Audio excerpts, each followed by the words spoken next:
ఎవరైతే తల్లిదండ్రులు వాళ్ళ పిల్లల కోసం చాలా ఎక్కువగా కష్టపడుతూ, చాలా సాక్రిఫైజులు చేస్తూ, పిల్లలకి కావాల్సిన బేసిక్ నీడ్స్ ప్రొవైడ్ చేయడానికి చాలా కోల్పోతుంటారో, వాళ్ళకి కోసం ఈ చిన్న షార్ట్ మెసేజ్ ఇది. అది తప్పు కాదు అలా చేయడం అనేది. బేసిక్‌గా ఏ పేరెంట్స్ అయినా కూడా వాళ్ళ పిల్లలకి ఒక మంచి చదువు, మంచి ఫుడ్డు, మంచి షెల్టర్ అన్నీ ఇవ్వాలని కోరుకుంటారు. అది బాధ్యత కూడా. కానీ దీంతో పాటు మీరు అర్థం చేసుకోవాల్సిన విషయం ఏంటంటే, మీరు ఈరోజు చేసే సాక్రిఫైజెస్, త్యాగాలు ఎటువంటి త్యాగాలు అనేది చెప్తా. ఎటువంటి ఈ హెల్త్ ఇష్యూస్, ఎగ్జాంపుల్కి మీకు ఒక హెల్త్ ఇష్యూ వచ్చింది, మీరు హాస్పిటల్కి వెళ్ళి చూపించుకోకుండా ఇప్పుడు నా కోసం ఎందుకు డబ్బులు ఖర్చు పెట్టడం, వెళ్ళి చూపించడం అని చెప్పేసి దాన్ని వదిలేస్తారు. సో అది చిన్నగా పెరిగి పెద్దదైపోయి 15 సంవత్సరాల తర్వాత చాలా పెద్ద ఇష్యూ అవుతుంది. ఓకే.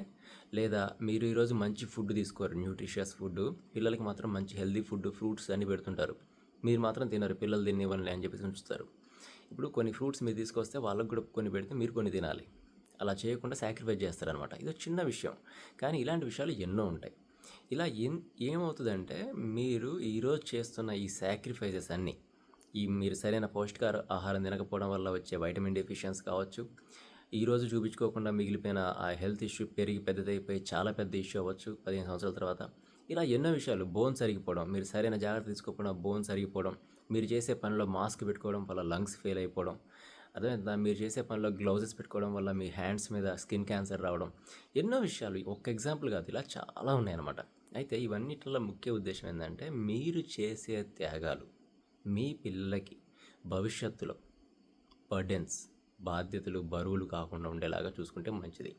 సరే, పిల్లలకి ఎవ్వరికైనా కూడా ఎటువంటి పరిస్థితుల్లోనైనా సరే, ఇలా అయినా సరే, ఇవన్నీ మీరు చేస్తున్నా కూడా మీకు ఏదైనా హెల్త్ ఇష్యూస్ వస్తే అది ఖచ్చితంగా పిల్లలు దాన్ని ఎలా వచ్చినా సరే, ఎలాంటి అయినా సరే, తల్లిదండ్రులకు వచ్చే సమస్యల్ని పిల్లలు వాటిని బాధ్యతగానే చూడాలి తప్ప బరువుగా చూడకూడదు.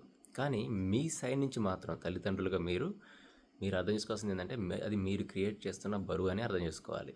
పిల్లల సైడ్ నుంచి అది బాధ్యత అయినా, మీ సైడ్ నుంచి మాత్రం అది మీరు కావాలని క్రియేట్ చేస్తున్న, కావాలని అనకపోయినా తెలుసో తెలియకో మీరు క్రియేట్ చేస్తున్న ఒక బరువు. కాబట్టి మీరు ఇప్పటి నుంచి అయినా సరే మీ గురించి మీరు జాగ్రత్త తీసుకోండి. ఎప్పుడో 15 సంవత్సరాల తర్వాత కదా, అప్పుడు చూద్దామని చెప్పేసి అనడానికి లైఫ్ వెయిట్ చేయదు. మీ ఆనందాలు కూడా ఇంపార్టెంటే, మీ హెల్త్ కూడా ఇంపార్టెంటే, అర్థమైందా? ఎందుకంటే మీరు ఏదో ఇద్దాం అనుకుంటారు, కానీ ఫ్యూచర్లో వాళ్ళ దగ్గర నుంచి తీసుకునేది ఏంటంటే మనశ్శాంతి, ప్రశాంతత అనేది ఉండదు పిల్లలకి. వాళ్ళు ఎదుగుదాం అనుకుంటారు, కానీ మీరు ఇంత కష్టపడి 15 సంవత్సరాలు అన్నీ సాక్రిఫైస్ చేసి చదివిపిస్తే మీతోనే ఉండి చూసుకుంటా ఇక్కడే ఉంటా అంటే అదంతా వేస్ట్ కదా. ఒకసారి ఆలోచించండి. Okay, take care of your self and your children. Thank you.